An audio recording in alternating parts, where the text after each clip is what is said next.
Welcome to lecture number 8 of Python for Researchers. This is module 1, Python from scratch. So in this lecture, what we are going to do is we are going to learn a very important thing in Python, that is functions. Function is just a group of related statements, just like print. Print is a function, input is a function. When we write print and bracket and then give the arguments, so actually the Python will understand that okay, whatever the message written inside is, it has to print on the output screen. And similarly, input is also a function, and even these are just functions given by some arguments. So what we are going to do in this lecture is we are learning how to define a function, how to use that function. The good thing about function is that if you define a function in the first block of code, then you don't have to write that block of code again and again. Or even the researchers, what they do is they can just make their own research kit, and then they define their own functions like the kurtosis and maybe the normal distribution and maybe making graph of anything, and then they just store that thing as a function in Python memory. And then whenever they have to reuse that function, instead of writing all that code again, like access, what will be the access, what will be the values, what will be the input variable, instead of writing all these codes again, they can just write, for example, if I say plot regression or plot correlation and then comma, I write let's suppose x and then y. So instead of writing everything there, if I just write this and it will plot the correlation plot, means scatter plot. So that is very useful thing when you have to use some codes again and again. So first of all, how do we define a function? We just define a function by the keyword def. Like let's suppose I am defining a function, and the function name will be intro. Means whenever I write intro and I write data is the argument, and then I write the colon sign, and then what this function will do, it will print this is a sample function. This function can use the data entered in the parameter. Parameter means the parenthesis that we have written, and the data entered is I want to print the data, right? So we have defined a function. Now whenever you want to use that function, maybe 1000 times, 10 times or whatever, you just write intro, and suppose I write asset. So look, this is a sample function. This function can use the data entered in the parameters. The data entered is asset. Or maybe we can make another sample. I will just write b to add a new line. Def, it will be just add numbers. Means what this function will do, it will take two numbers from the user, and then it will just write the it will just return the sum of those numbers. Now if you want to get an answer, instead of printing this, suppose I want some mathematical operation, so what I will do, I will use the command return. Return means what should be the answer of that function, a plus b, right? So I have defined the function. Now if I want to use this function, I will just write add numbers. Suppose I write 5, 8. So as soon as I press enter, it is showing me 13, right? Or you can just test using 9. So it is adding 5 and 9. So 5 plus 9 makes 14. So that is why the result on the screen is 14. Maybe we can make another function, like the function will check whether the input number is even or odd. So is even, and whatever the number is entered, we will use that number. So if number means the input value, the parameter that the user has entered, modulo 2 is 0. That means if the number is divided by 2 is giving a remainder 0. So return true, that means yes, the number is even, else return false. Right, so this is the function. Now we will check that. I will just write is even, case sensitive, so it should be small, is even 9, false. 9 is not even, or is even 10, true. Right, so whatever the block of code was there, I don't have to write that again and again. I just write is even and then number, it will give me the answer. So just you have to make one time labor, and then it will just keep using that. Or what else we can do is yeah, I forgot about that. What we can do is we can make a program. We can make just a function. That function will do is whatever the sentence I write, it will count the number of vowels in that sentence. So def means define, count vowels, and this will be just like whatever the input string is, input string, or let that be small because I might forget. Okay, so first of all, vowels, we know that vowels are A, E, I, O, U, and count, that means the number of vowels is initially 0, and then we will add if the number are 0. So for I, or just like characters, in input string dot lower.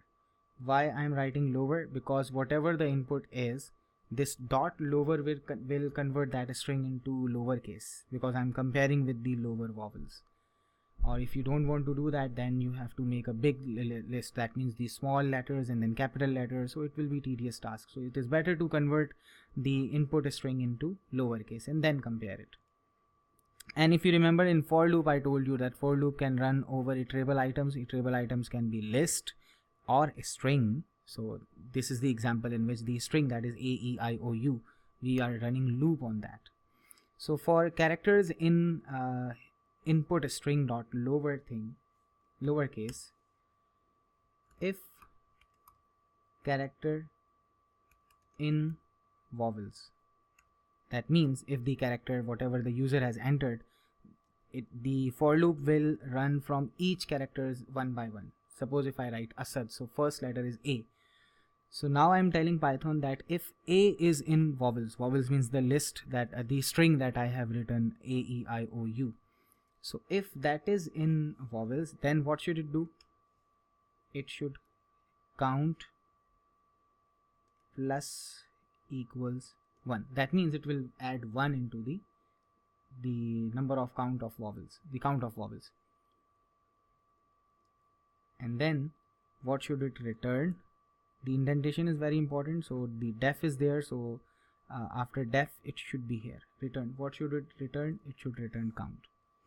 So we are done with the function. Now let's suppose if I want to use this function, so count vowels,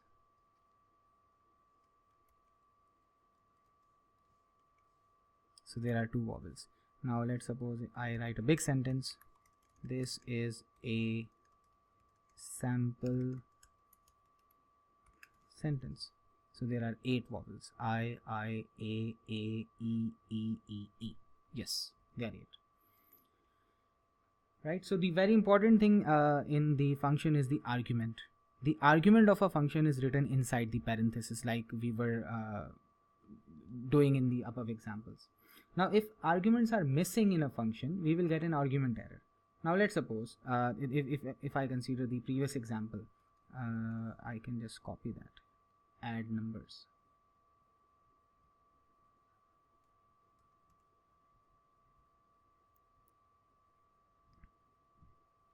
So this is the function.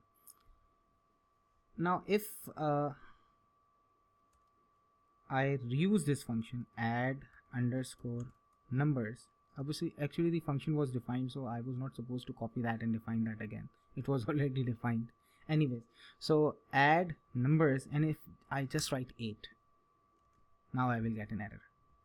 The reason is because the default syntax is that Python is expecting that there will be two input numbers, there will be two parameters, and if those arguments are not there, any of them is missing, so it will return an error. So what's the solution for that?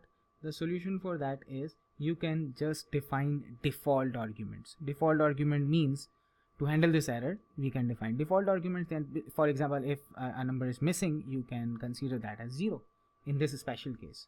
So how we can code that? We can just write def add num. Instead of underscore m, I'm just writing add num and x comma y equals 0. So I'm giving the default value, that if y value is given, that then it's fine. If it is not given, then the default value will be 0. And now the rest of the things are same.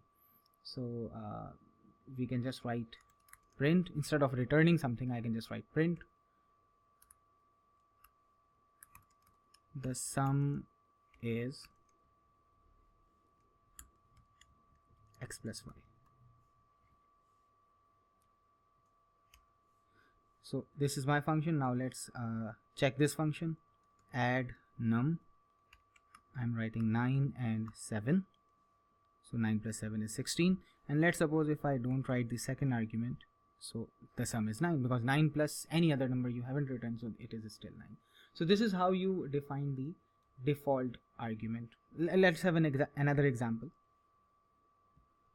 Suppose I am making a function that is greet. It will greet. So name means the user has to enter name, and then user has to enter the greeting message, and the default message is good morning.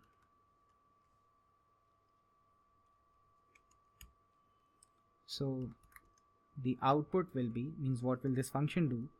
This function will print hello space and then the name of the person and then the message, whatever the message is. And if there is no message, obviously the default message is good morning. Now let's suppose if I say greet Asad.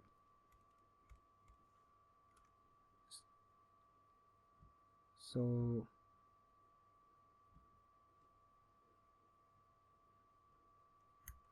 it should be like this because I'm entering a string. So hello, good morning. Hello Asad, good morning. So that is giving me the default messages there. But if I write the message as good evening, then it is writing hello Asad, good evening. Right, so this is how we define the default argument. Now, very important thing. Once you define a default argument, you cannot define a non-default argument in the same function. So that is why it is always better to keep the default argument in the end. Like, let's suppose if I give you an example of that, def greet. Now, default message I'm writing here. Good morning, and then name, and then print, let's say hey, and then name of the person and then message. Now let's suppose if I run this command, you can see non-default argument follows default argument, so it is not permissible in the definition of functions. So when you are defining a function, you should define non-default arguments first and default arguments in the end. Now there is another important concept, that is recursive functions. Recursive function means you can use the same function within the same function again. So that sounds very odd, so let's do. If I write count down, I'm just defining a function countdown and n. So what it will do, this function will I forgot to add colon. This function will start counting from the number which I have input till 0 or till 1.